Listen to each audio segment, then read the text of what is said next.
làm con phải hiểu. Anh ơi có nhớ năm xưa những ngày còn thơ cùng ai nuôi dưỡng, cùng đức sinh thành.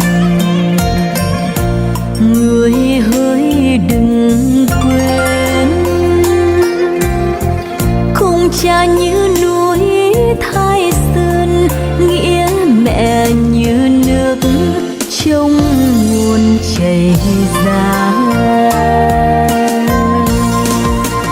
Người ơi làm người ở trên đời, nhớ cùng người sinh dưỡng, đó mới là hiền nhân.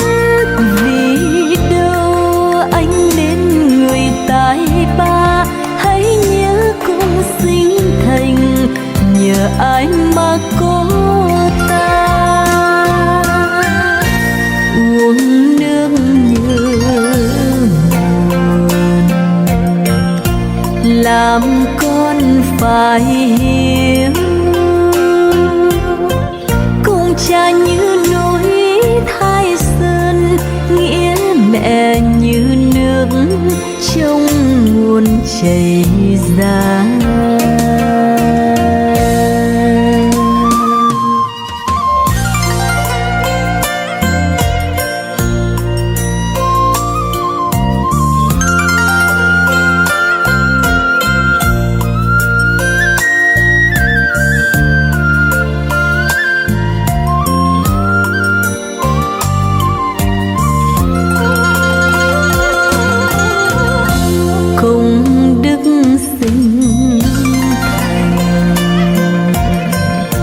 Người hỡi đừng quên, cùng cha như núi Thái Sơn, nghĩa mẹ như nước trong nguồn chảy ra.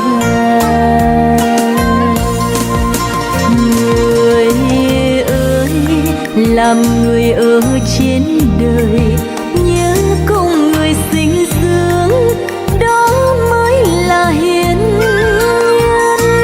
Vì đâu anh đến người tài ba, hãy nhớ cùng sinh thành, nhờ anh mà có ta. Uống nước nhớ nguồn,